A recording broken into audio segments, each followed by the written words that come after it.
लोगोफोर मैयानि दिनावथ' गेप थालायबाय आरो दिनै नोंथांमोनजों हाजिर जाफैलायबाय आरो माखासेखिनि बाथ्राफोरखौ लानानै सावरायनो आरो बिनि सिगां आङो दिनै आंनि फलोवार्स बिथांमोननो एबा नोंथांमोननो आंनि गोसो गोरबोनिफ्राय अननाय खुलुमनाय हाजासे गोरबोनिफ्राय बावहरदों जासिहरदों। दा मानो होननानै बुङोब्ला आंना बै समाव मोनसे BRB बड' कमेन्ट चेनेला जेब्लानाखि जिमेला हेक जादोंमोन बिनिफ्राय दिनैसिम आं बै चेनेलाव माने भिडिअ आपल'ड खालामनो हायाखै आरो जिमेलाबो दिनैसिम माने रिकभार जायाखै आरो जानायबो नंला बायदि आं सानबाय आरो दा बिनि उनाव आङो दिनैहाय नैबे BRB बड' कमेन्ट चेनेल 1खौ माने गोदानै माने खुलिनाय जादोंमोन। दा बे गोदान इउटुब चेनेल खुलिनायखौ नोंथांमोना ओरैबायदि सापर्ट खालामबाय माने बिराद बाख्नायथाव आरो बिराद गोग्गाथाव आरो दा बे मास मोनसेयावनो दिनै आंना गोबां साबस्क्राइबार थांबाय नोंथांमोननि अनसायनायाव आरो बे मास मोनसेयावनो आङो माने फैसाबो मोननो हाबाय। दा बिनि थाखायनो आङो दिनै साफ्रोमबो आंनि फलोवार्स आइ आफा रायजो राजा नोंथांमोननो आंनि गोसो गोरबोजों अननाय खुलुमनाय सिबिनायखौ माने खनले जासिहरदों आरो उनावबो जाहाथे नोंथांमोना आंनि बे BRB बड' कमेन्ट चेनेलखौ अरायसम अनसायो आरो आंजों हेफाजाब होयो खावलायनाय थाहरबाय आरो गोरोन्थि जायोबा निमाहा होदो लोगोफोर रायजो राजाफोर। दा बेजों लोगोसे आङो मोनसे बाथ्रानि थाखाय नोंथांमोनाव निमाहा बियो। दिनै गोबां नोंथांमोना आंनि चेनेलखौ मोजां मोननानै एबा आंनि भिडिअफोरखौ मोजां मोननानै गोबां माने कमेन्ट्सफोर खालामनाय जायो आरो दा बै कमेन्ट्सफोरखौ आङो माब्लाबा माने समनि आंखालाव माने रिप्लाइ खालामनो हाया आरो माब्लाबा माने हानाय जायो आरो जाय बिथांमोना कमेन्ट्सफोरखौ रिप्लाइ खालामजायाखै बिथांमोना गोरोन्थि साननो नाङा आरो दुखु दामोन। हानायमानि आं नोंथांमोननि कमेन्ट्सफोरखौ रिप्लाइ खालामनो नाजागोन आरो माखासेखिनि समनि आंखालाव माने थालांनाय जायो आरो बिनि थाखाय निमाहा बियो आरो उननि समफ्राव नोंथांमोना हागौमानि मदद होलांबानो जाबाय आरो दा जेरखम मदद होदों बिदिनो आरो दा जिखुनु हक लोगोफोर इलेक्सनाथ' जानानै थांबाय दाखालि गावजों गावनि गेजेराव बुलाय बुसि दाङा बाजि गारि मथर बुख्रुबलायनाय होसोलायनाय नङा होमब्ला जाखायो माने मानो जाया जाखागोन इलेक्सनाव एसेब्लाबो माने बयबो दोलोआ माने गाव गावनि दोलोखौ फोथांनानै लाखिनायाव बयबो गोसो होयोथ' माने पार्टिनि थाखाय थै दं आरो बेफोरबायदि फोथांनानै लाखिनाया।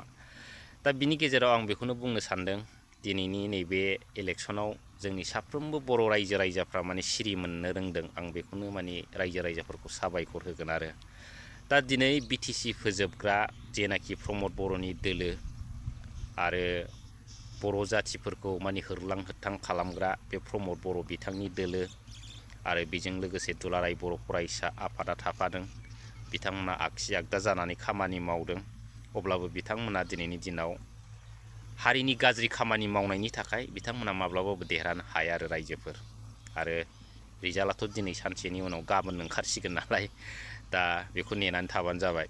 दा बिनि बेलायाव आङो बे साननैसोआव माने ओरैबायदि माने निउसफोर नुदों आरो माने मा होनो प्रमद बुनलु बिथांनि निउस चेनेलफोर बड'लेण्ड बुब्लि आरो अबेबा मोननै मोनथामसो निउस चेनेलफ्राव नुदों आरो UPPLआ माने 22टा 23टा लानानै देरहासार जानाय सरखार दानाय बेफोरबायदि गोबां बाथ्रा माने रायज्लायबाय थादों आरो रायजोफोर नङा होमब्ला दा साननो गोनां बाथ्राया बेसो आरो मिनिथाव बेफोर बाथ्राफ्रा दिनै जोंनि बर' रायजो राजाफ्रा एक नम्बराव प्रमद बर' बिथांनि दोलोखौ मानो मुगैदों जों बेखौ सिन्था खालामनांगोन।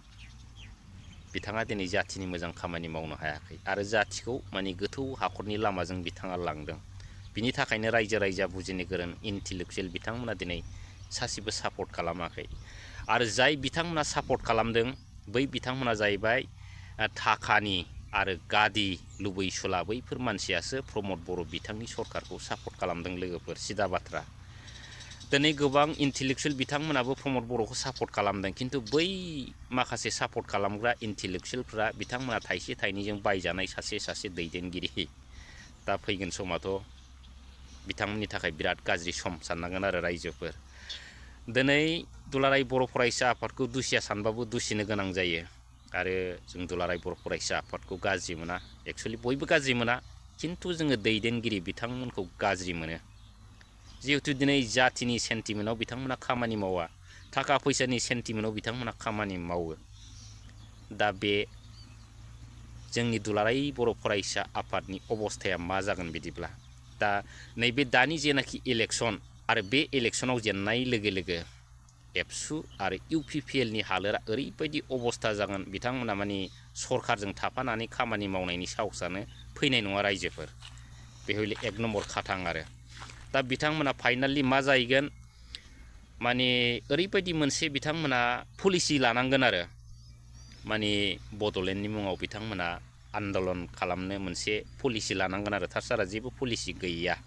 आरो UPPL दोलो होनोब्ला माने फांसे बिफाङा एम्फौ अरजानानै जेरखम माने सेवो, माने थैलाङो बिजौसिम, आरो गोबाव समनि उनाव माने हारसिङैनो ग्रुप गोग्लैनानै माने हायाव माने जोबलाङो, माने सेवलांजोबो मुरा मुरि। दा बैबायदिनि अबस्था जागोन आरो UPPLआ। दा दिनै बिथांमोना UPPLखौ गारनानै बिथांमोनाबो माबा मोनसे राजनितिनि मुङाव आरो मोनसे गोदान माने राजनिति हान्जा खुलिनो हागौ आरो। बेखौ हले नेनानै थादो रायजोफोर आरो दुलाराय बर' फरायसा आरो एबसुआथ' साननानै लादो, बिथांमोना माने बड'लेण्ड दाबिनाया सुरु जासिगोन आरो रायजोफोर। दा जिखुनु रायज्लायबाथाय माने बुहुद रायज्लायनो गोसो जायो लोगोफोर नोंथांमोनजों आरो गोबां फल'वार्स बिथांमोना होनो एसे भिडिअ'खौ गुसुं खालाम आदा, आरो लावद्रायै होनो आरो, खिन्थु माखासेखिनि पइन्टफ्रा थालाङो आरो लोगोफोर आरो फंबाय आरो बिदा फंबाय आइ आफा नोंथांमोन। नंखायनो बांद्राय गुसुंबो खालामनो हाया आरो, ओमफ्राय बिनि थाखायनो आङो निमाहा बिबाय आरो। दा बड'लेण्ड बुब्लि नङा होमब्ला? बड'लेण्ड बुब्लिया जाहैबाय प्रमद बर' बिथांनि निउस चेनेल। बिथांमोनाथ' जेने थेने फोसावखागोन, माबा 24टा 25टा माने देरहानाय माने फोसावगासिनो दं आरो, नङा होमब्ला? आरो फाइनाल रिजाल्टआवसो बिथांमोना लाजिनांगोन रायजोफोर।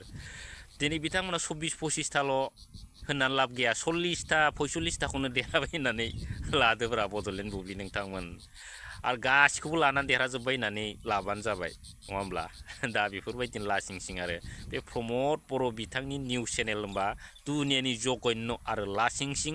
आरो बैफोरबायदि निउस चेनेल थायोबा बर' रायजो राजाफोरनि परिस्थितिया मालाबाबो मोजां जाया रायजोफोर। नंखायनो बे बड'लेण्ड बुब्लि निउस चेनेलखौ सरखार फैनायनि लोगो लोगो बे जोंनि BTC-निफ्राय बोखारनांगौ आरो जोबलांखागोन।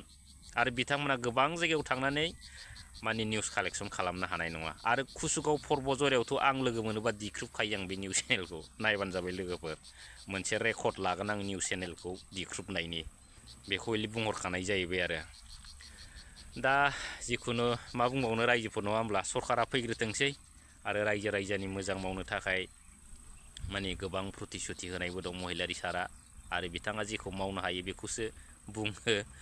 नोंखागौ खाथां, नोंथांमोना नेनानै थाबानो जाबाय। आरो BTC-आव सरखार लाबोनाय आरो BTC-खौ बासायनो थाखाय मदद होनाय आइ आफा रायजो राजा साफ्रोमबो नोंथांमोना उन सिगांबाबो नोंथांमोननि मोननांगौनि मोन्थाय एबा नोंथांमोननि भट होनायनि बिनिमयखौ मोनगोन होननानै आं सानो आरो लोगोफोर, आरो मोनलांगोन। नोंथांमोना नेबाय थाबानो जाबाय। दा फैगोन समफ्रावबो माने बेफोरबायदिनो लोब लोब सापर्ट होदो। आरो नै दा MLA इलेक्सन फैगासिनो दं, माने बैफोरखौ एसे नोजोर होदो आरो जाथि हारिखौ बासायनायाव बयबो मदद खालाम। जाथि फोजोबस्रांग्रा आरो बर' हारि नस्थ' खालामग्रा दोलोफोरखौ माब्लाबाबो मदद दाहो रायजोफोर। दा खावलायहरनाय थाबाय, आरो गोबां बाथ्रा सावरायनांगौ दंमोन, दिनै बेखिनि आद्रा दोनबाय आरो लोगोफोर। Thank you.